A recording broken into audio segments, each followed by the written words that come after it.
So last week, I was invited to do a talk to a group of people training to be podcasters and how imposter syndrome can slow down or even block their podcasts from being released. Do you know, I loved what I wrote so much and I love what I presented that I thought I would turn it into a podcast episode. And here it is.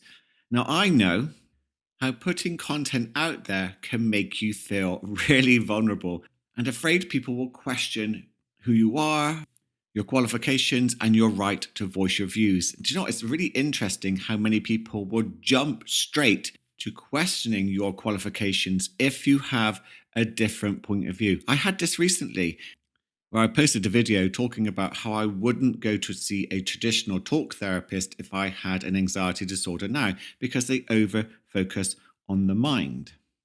And straight away, someone said to me, "Are you a qualified psychotherapist?" Which completely misses the point that I'm making around psychotherapy is really lovely. And yes, it's very handy to go through your history, but it's putting eggs all in one basket. It's over focusing on the mind. And then I said, I'd trained in psychotherapy, I'd trained in lots of therapies, but I prefer the coaching approach because I find it more proactive and more useful, especially when it comes to anxiety disorders. And they went silent. And even with imposter syndrome, I don't believe over focusing on the mind is going to be in your best interest. But that's what most people do. And I think that's why they get to keep their imposter syndrome. And by the way, you're listening to Paul Sheppard on the Mindset Change podcast. Welcome. If you've not yet subscribed, please do, because I promise you, you really don't want to miss the episodes I have planned for the rest of this year. They are truly life-changing. So hit the little plus sign on your app, follow whatever it says to make sure that you get notifications of when a new episode is being released. Going back to the qualification side of things, I used to dread it if anyone asked me what my qualifications were. I had this weird thing in my head, right, that because I didn't have a degree, that I was somehow lower down the ladder of anyone who did in this field. So I had a bit of a struggle with imposter syndrome. And in the past, I tried to overcome it with positive reinforcement, reminding myself that I'm good enough, that I've got this qualification, that qualification. And you know what? There's nothing wrong with that. It was helpful, but it didn't change the route of my out of date program. And but the result of that was that I stayed in dead end jobs for years, training in a variety of therapies, building up quite the toolkit, but I didn't feel good enough to bite the bullet and make that final jump. It's only when my spirit, and I remember that day, being on the train, wishing it was Friday already, and it was only just Monday, so I was wishing my whole week away just so I could do some living at the weekend. And that was like a wet slap around the face. Or do I mean a wet slap around the face with a fish? I think you know what I mean. Well, that was my wake up call. So, with my spirit rattling my cage, giving me that deep sense of dread and anxiety about my working week, it got me to the point where I made that leap and then worked on any old beliefs, trying to make my new career too difficult to do. Now, I must admit, and I don't think I've even mentioned this, I had second thoughts, more than a few second thoughts, and even once phoned my old company and tried to go back. Luckily, they didn't want me. They'd moved on by then. Phew. So I had to make it work. Oh, actually, something else I've not mentioned as to why I phoned that company, it just popped into my mind, was when I made this big leap. I've never talked about this before. When I made this big leap, one of the things that kind of reassured me that I'd be okay was I had a partner and he said, I will support you, I'll look after you, and we can do this together. But they cheated on me. And despite me saying, oh, do you know what? We can work through this, trying to understand where this was all coming from, we broke up. And it was absolutely terrifying. So I'd left a job, I'd left all my security. Suddenly I had no home. And then it was almost like the universe conspired with me, my determination, my focus brought people into my life who helped me in ways I am eternally grateful for. And I wouldn't be where I am now without that situation happening, the level of focus, and the level of help I got from so many different areas. It comes back to that belief that life happens for us, not to us, no matter how it seems. So, back to imposter syndrome and how it can hold you back. When I went into the podcast training to work with this lovely group of people, I don't think they were expecting me to talk about showing some love towards your imposter syndrome. That's right, showing some love towards it, not hating it. It's not the enemy. But before you think I've lost it, let's do a little dive into what imposter syndrome is, the signs it's there, and more importantly, at the end, what you can begin to do about it. So, to keep it short, imposter syndrome is the internal feeling that you have that you are not successful and that your success somehow isn't deserved. If it's left untreated, it can make you look at the world in a negative way, which makes it much, much harder to live successfully and happily. So let's dive into 5 signs you could be struggling with imposter syndrome. I wonder if you'll recognize any of these. Number 1, you seem to have amnesia about your past training, qualifications, and experience, leading you to undervalue yourself and see yourself as a fraud. Number 2, your inner critic is exceptionally loud and vicious about your efforts to succeed. Nothing like some unfair comparisons to also get you to stop what you are doing and question yourself. You can also add to that the jealousy you can feel towards other people who seem very confident and relaxed in their success.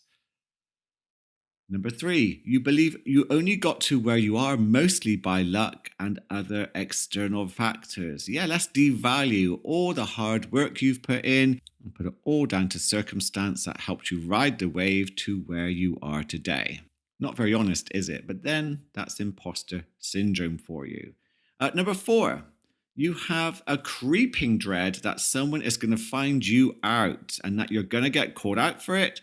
And that will, of course, lead to those horrible feelings of shame and embarrassment. And number 5, you keep procrastinating through perfectionism or complete avoidance altogether. And shall we add a sneaky number 6?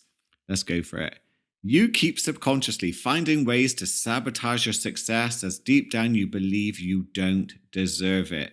This is known as an upper limit problem, and you can see the results of it everywhere, especially in famous people doing incredibly stupid things that can ruin their career. Now, at the time I recorded this, we don't really know who the BBC presenter is, who apparently, allegedly, has been paying someone, a minor, to do sexual things over a camera. So we hear these things and you think, how incredibly stupid, dangerous, and also morally wrong. There they are, yet again, doing something that could bring down their whole career. Is this an upper limit problem? Is there a belief system that says, I don't really believe in my success, I don't deserve it, so therefore it's finding a way to sabotage it? Bill Clinton with Monica Lewinsky, Will Smith with Chris Rock, Johnny Depp with Amber Heard, Ezra Miller.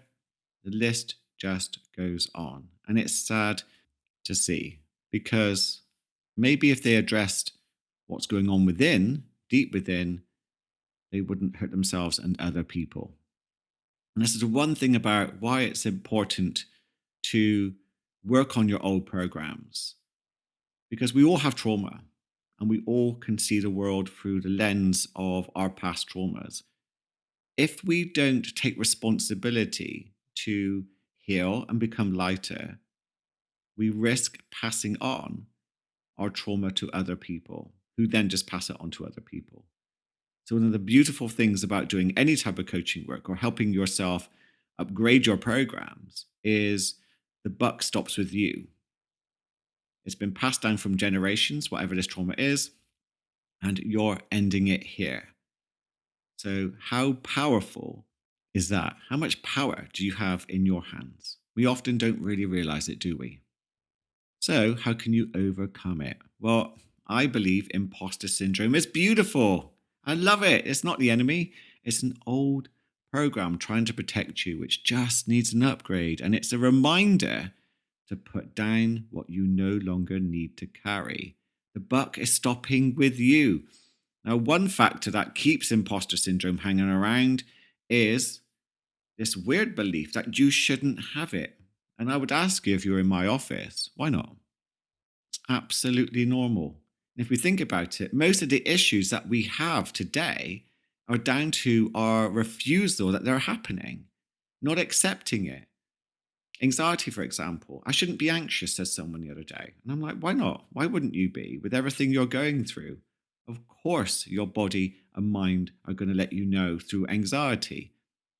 The power of acceptance and normalizing it helps you then begin to be able to do the work to help it heal. So again, you can feel lighter inside. And I love the analogy that the lighter you become, the easier it is to climb to the next peak. Pretty difficult if you're still carrying around emotional baggage you don't even know really that you're carrying. And experiencing a bit of imposter syndrome lets you know what you're carrying. So you can do this very simple process I'm about to share with you and put it down. There's no need to go carrying this anymore. So, the simple strategy that I'm going to share with you is something that I do with all my clients. They love it. I've done it in some workshops and the feedback has been fantastic. And I've evolved this over the past few years. So, I want you to ABC your imposter syndrome, which will begin to rewire your brain and upgrade your program. Brilliant. So, A, very simple, accept and be aware of it. This means not distracting yourself from the anxious sorts of feelings that come with the story of imposter syndrome, not falling into that rabbit hole, but being aware of it, allowing it to be there, accepting it. Don't try to control any aspect of it. Let it be there. Now, I know that can feel hard, but with some training and coaching, it gets easier and easier. B, breathe into the body. Breathe slow and low down to the diaphragm, down to the belly. Let's trigger your parasympathetic nervous system and calm the false alarm you are experiencing in your body. And let's tell the brain you are safe. Now, anxiety expresses itself in the body and in the head as intention. So just trying to think differently or positively doesn't work so well. And it's also really difficult to do when the brain has been hijacked through the limbic system trying to protect you. So coming back into the body with the breath, soothing that false alarm, put your hand on a part of the body too. Just for me, it'd be my gut. Just connect. Begin to soothe the false alarm that's telling you that you're in danger through imposter syndrome. C, choose. Now, I coach some amazing choices, but one that's very useful, which I love to use when approaching anxiety, is compassion and gratitude. So, approaching your feelings with a sense of compassion and gratitude, and it's appearing for you to heal, like you're welcoming an old friend, and then label your experience. This is just imposter syndrome. It's an old program and it will pass soon. Whatever language you want to use. The more you accept and allow it to be there as something normal, something that's been trying to protect you from being hurt, and you want it to evolve, the less it will appear. Keep repeating to rewire your program and upgrade it with your new response. So, recap, accept it, be aware of it. Breathe into it, soothe the body, and then choose with compassion and gratitude to welcome this feeling like an old friend that needs healing, and then label your experience. It's just imposter syndrome and it will pass soon. How beautiful is that? Better than trying to fight it and get rid of it, because that just parks it and it just comes back another time. The more you repeat this, the more you upgrade your program for your new response. You're rewiring your brain. You can use this ABC process for anything negative you're experiencing, so you don't have to use it just for imposter syndrome. And you can choose a variety of different choices to upgrade your programming. Choice is essential. The choice to accept, the choice of which breath, and choosing how to work with it turns down your limbic system survival response and gives more control to your prefrontal cortex so you can move from irrational thoughts about imposter syndrome to thinking more clearly and logically. So there you go. I hope you find that useful. It's a very different approach to how people try to work with anxiety and imposter syndrome. So let me know in the reviews. Let me know in my WhatsApp community. You can join via the link in the show notes. And I look forward to engaging with you in my community. Before I go, I have a terrible, terrible joke. This is from ChatGPT, by the way. So don't blame me. But why did the imposter syndrome refuse to go to the costume party? Because it was afraid everyone would see right through it. Oh dear. Anyway, I promise there's going to be no jokes in the next episode. Maybe. Anyway, I hope you stay awake today. I hope you stay aware, and I hope you have the most incredible day. I'll speak to you soon.